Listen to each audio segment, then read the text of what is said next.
बिस्मिल्लाहिर्रहमानिर्रहीम। आज इमरान खान की ज़मानत होने का इम्कान है। इमरान खान को सुप्रीम कोर्ट की तरफ से आज ज़मानत मिल जाती है तो इमरान खान रिहा हो सकते हैं, जेल से घर आ सकते हैं। 3 रुकनी बेंच बनाया गया है काजी फैसल साहब की तरफ से।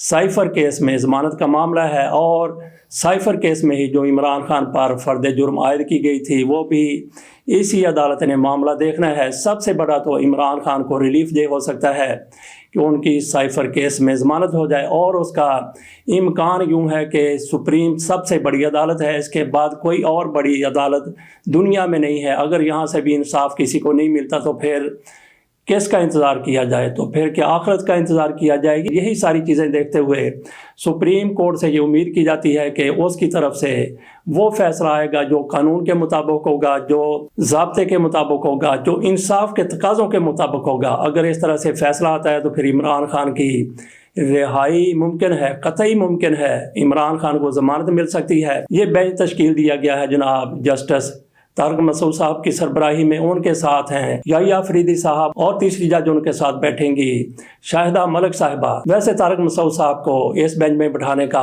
कुछ लोगों की तरफ से ये मकसद बताया गया है कि इमरान खान को ज़मानत न मिल सके, लेकिन मैं नहीं समझता कि ऐसा कुछ होगा, क्योंकि ये बहुत बड़ा फैसला है। पूरी दुनिया की नज़रें इसी पर हैं और फिर इंसान ने अपने ज़मीर को भी जवाब देना होता है। ये सारी चीज़ें देखकर वो एक उम्मीद लगी है कि इमरान खान को आज ज़मानत मिल जाएगी। दूसरा साइफ़र केस में जिस तरह से इमरान खान का जेल में ट्रायल हो रहा था, उसको इस्लामाबाद हाई कोर्ट के 2 रुकनी बेंच की तरफ से कल अदम करार दे दिया गया है। अब इमरान खान का ओपन ट्रायल होगा। इस पर तहरीक इंसाफ के हलकों और उनके हामियों की तरफ से बड़ी खुशी का इजहार किया जा रहा है। कहा जा रहा है इमरान खान को बहुत बड़ा रिलीफ मिल गया है। तो नाजरीन, आप क्या समझते हैं कि इमरान खान को बहुत बड़ा रिलीफ क्या वाकई मिल गया है?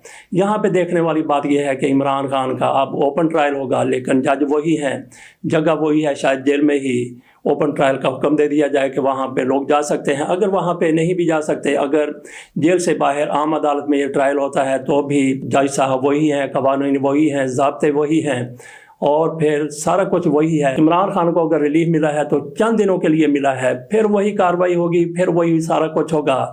तो इमरान खान को सिर्फ इतना तो रिलीफ मिल गया है कि चंद दिन ये कार्रवाई जिस तरह से इनको सज़ा देने की एक कोशिश हो रही थी उसमें थोड़ा सा डिले हो जाएगा। सज़ा वही होगी अगर कोई हालात बहुत बड़ी करवट नहीं ले लेते।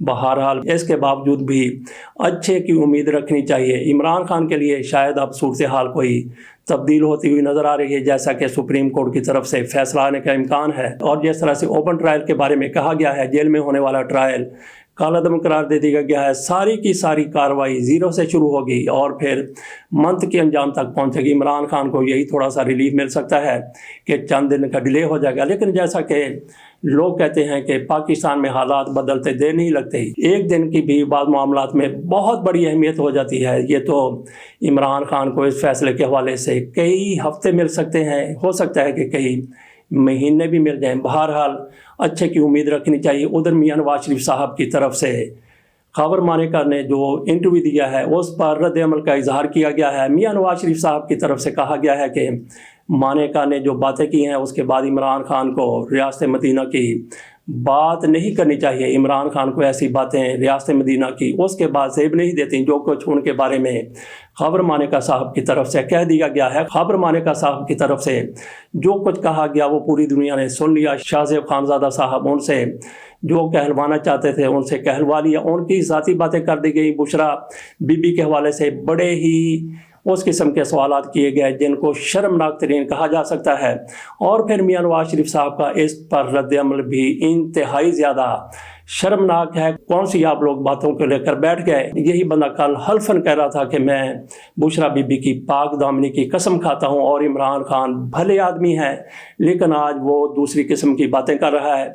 इस पर कुछ लोगों की तरफ से ये भी कहा जा रहा है कि अगर खबर मानेका का इंटरव्यू किया गया है तो फलां का इंटरव्यू किया जाए, मरियम नवाज का इंटरव्यू किया जाए, इनके बेटे का और इनकी बहू का जिनके माबैन तलाक हो चुकी है उनका इंटरव्यू किया जाए। कुछ लोग कहते हैं कि गुलाम मुस्तफ़ा खर का इंटरव्यू किया जाए, मियाँ शहबाज शरीफ का इंटरव्यू किया जाए। मियाँ नवाज शरीफ का एक गुलूकारा के हवाले से कह रहे हैं कि उसका इंटरव्यू किया जाए। ऐसे मामले की कतन हमायत नहीं करते कि इस तरह की गुफ्तगू भी मीडिया पर होनी चाहिए। लेकिन मियां नवाज शरीफ साहब बहुत बड़े लीडर हैं, उनकी तरफ से इंतहाई ज़्यादा ये शर्मनाक रद्द-ए-अमल है, जैसा कि उनकी तरफ से खबर माना के हवाले से कह दिया गया। खबर माने का पहले क्या कह रहे थे, अब क्या कह रहे हैं, उसको आप ये ना कहें कि ये शख्स झूठा है, बुज़दिल है, डरपोक है, या उस पर तबर्रा न करें, क्योंकि वो मजबूर महज है। वो बेचारा पहले उसने अपने ज़मीर के मुताबिक बात कर दी, कसम उठा ली, कुरान उठा लिया, हलफ उठा लिया, लेकिन अब जब उसने डंडा देखा, उधर फिर अपने आप को सजा होती देखी, तो उन्होंने फिर अपना बयान बदल लिया। जिस तरह से उन्होंने पहले कहा था कि मैं हल्फन ये कहता हूँ, क्या खबर मानेका की तरफ से अब ऐसा कहा गया है, तो ऐसी बातों को तो दबाना चाहिए। बल्कि तो शाहज़ेब खानज़ादा साहब की तरफ से ऐसा इंटरव्यू ना होता तो बेहतर था। इससे पाकिस्तान की सियासत में क्या बेहतरी आने की उम्मीद थी कि ये इंटरव्यू किया गया। सबको पता है कि ये किस लिए इंटरव्यू किया गया, किसको फंसाने के लिए, किसको बदनाम करने के लिए, किसकी किरदार कुशी करने के लिए ये सारा कुछ किया गया। तो मियां नवाज शरीफ साहब अपना रद्द अमल देते हुए इसका हिस्सा न बनते तो बहुत ही बेहतर होता। उधर काजी फैसल साहब की तरफ से मुशर्रफ के हवाले से कहा गया है कि मुशर्रफ को जो खसूसी अदालत की तरफ से सज़ा दी गई थी वो ख़त्म नहीं हुई। मेरी राय में अब भी ये सज़ा बरकरार है। काजी फैसल साहब आप चीफ जस्टिस पाकिस्तान है, कानून के बड़े माहिर हैं, तो क्या अदालतें राय पर बात करती हैं? क्या जज किसी के बारे में राय की बात करता है या कानून की बात करता है? काजी फैसल साहब ने कह दिया कि मेरी राय में वो फैसला ख़त्म नहीं हुआ, वो तो जनाब अदालत ही ख़त्म हो गई थी। अदालत ख़त्म करने वाले मुज़ाहिर अली अकबर नकवी साहब आज ज़ेर-ए-ताब हैं और इन्हीं के ज़ेर-ए-ताब हैं। तो क्या काजी फैसल साहब मुशर्रफ को कब्र से निकाल कर फांसी पर लगा देंगे, जैसा कि इनकी तरफ से कहा गया? और उस खसूसी अदालत की तरफ से जिसके सरबराह सेठ वकार थे, उन्होंने मुशर्रफ को फांसी की सज़ा दी थी। और जब इस पर रद्द अमल आया तो उन्होंने अपने तहरीरी फैसले में लिख दिया कि मुशर्रफ को घसीट कर लाया जाए और डी चौक में उनको फांसी दी जाए, इतने वक्त तक उनको फांसी दी जाए। कैसा ये मुंतकिमाना फैसला था। आखिरकार जस्टिस वकार सेठ को मुशर्रफ से कौन सी रंजिश थी, कौन सा उनके दिल में कोई ऐसा बुग़्ज़ था कि उन्होंने ऐसा फैसला दे दिया? बहरहाल काजी फैसल साहब इसके बावजूद कह रहे हैं कि उनके ख्याल में, उनकी राय में कानून के मुताबिक नहीं, बल्कि कहते हैं कि मेरी राय में वो फैसला बरकरार है। तो निकाले मुशर्रफ को, फिर कब्र से लगा दें फिर फांसी उनको। उधर बिलावल भुट्टो जरदारी साहब मियां नवाज शरीफ को बिल्ली देने का ताना दे रहे हैं। बिल्ली देने का ताना देते हुए कहते हैं कि शेर तो बिल्ली बन गया, और साथ ये भी कहते हैं मुझे मौका दें, मैं पाकिस्तान की तकदीर बदल दूंगा। ये बिलावल भुट्टो जरदारी साहब हैं, मियां नवाज शरीफ को बिल्ली बनने का दावा और खुद गीदड़ बनने की पेशकश कर रहे हैं कि मुझे मौका दे दिया जाए। तो बिलावल भुट्टो जरदारी साहब आपके पास बेहतरीन मौका है। आप किसको कह रहे हैं कि मुझे मौका दे दिया जाए? क्या मियां नवाज शरीफ साहब की तरफ से आप भी उनको ही कह रहे हैं जिनको मियां नवाज शरीफ साहब ने 2013 के इंतखाबात के नतीजे आ रहे थे तो कहा था कि मुझे 2/3 अक्सरियत चाहिए? आज भी मियां नवाज शरीफ साहब का यही मुतालबा है कि मुझे 2/3 अक्सरियत चाहिए। 125 सीटें पंजाब में, तो बाकी मिला जुला के 2/3 अक्सरियत।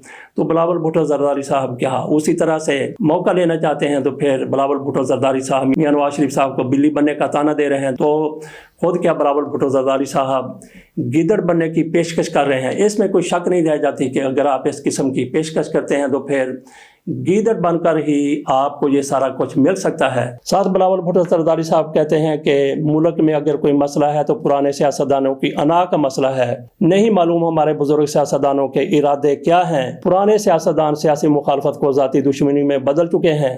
लाहौर के सियासतदान का मसला ये है कि ना खेलूँगा ना खेलने दूंगा। ये बिलावल भुट्टो जरदारी साहब की तरफ से अपने वालिद साहब पर भी तनकीद है, नवाज शरीफ साहब पर भी तनकीद है कि लाहौर का सियासतदान चाहता है कि ना मैं खुद खेलूँ ना किसी को खेलने दूँ, जबकि लाहौर का सियासतदान तो आजकल खिलाड़ी भी है, खेल भी रहा है, फ्रंट फुट पर जाकर बैटिंग भी कर रहा है और अंपायरिंग भी खुद ही कर रहा है। तो बिलावल भुट्टो जरदारी साहब कैसे कह सकते हैं कि ये सियासतदान ना खेलना चाहता है ना खेलने देना चाहता है? बहरहाल बिलावल भुट्टो जरदारी की पेशकश ये काबिल कबूल होती है या नहीं होती? उधर इसहाक डार साहब की तरफ से बार बार कहा जा रहा है कि 18वीं तरमीम की वापसी का फैसला नहीं हुआ। तो डार साहब 18वीं तरमीम की वापसी मुस्लिम लीग नून अफोर्ड ही नहीं कर सकती। सवाल ही पैदा नहीं होता कि मुस्लिम लीग नून 18वीं तरमीम की वापसी पर किसी किस्म की कोई कोशिश करे, کیوں نہیں کر سکتی؟ اس میں میاں نواز شریف کو بہت بڑا ایک ریلیف دیا گیا، وہ بھی موجود ہے۔ اگر 18ویں ترمیم واپس ہوتی ہے تو میاں نواز شریف کا وہ ریلیف ختم ہو جائے گا اور میاں نواز شریف کی سیاست اسی وقت دفن ہو جائے گی۔ وہ کیا ریلیف تھا؟ 18ویں ترمیم آصف علی زرداری کی طرف سے منظور کروائی گئی تھی اور میاں نواز شریف صاحب کو اسی ترمیم میں تیسری بار وزیر اعظم بننے کا موقع مل گیا تھا۔ یہ مشروط کیا گیا تھا اس ترمیم میں مسلم لیگ نون کی حمایت کے لیے۔ مسلم لیگ نون نے 18ویں ترمیم کی اسی بنیاد پر حمایت کی تھی کہ میاں نواز شریف صاحب کو تیسری بار وزیر اعظم بننے کا موقع مل جائے۔ اس سے پہلے مشرف دور میں یہ ترمیم منظور ہو چکی تھی کہ کوئی بھی بندہ تیسری بار پاکستان کا وزیر اعظم نہیں بن سکتا۔ اس ترمیم کو ختم کرنے کے لیے، اس قانون کو ختم کرنے کے لیے میاں نواز شریف صاحب نے مشروط طور پر 18ویں ترمیم کی حمایت کی تھی۔ تو مسلم لیگ کس طرح سے 18ویں ترمیم کو واپس لے سکتی ہے؟ افورڈ ہی نہیں کر سکتی، متحمل ہی نہیں ہو سکتی۔ 18ویں ترمیم کے خاتمے کے لیے یا 18ویں ترمیم کی واپسی کے لیے اس کے ساتھ اجازت دیجیے اور انتظار کیجیے عمران خان کی سائفر کیس میں ضمانت کا۔ اللہ حافظ۔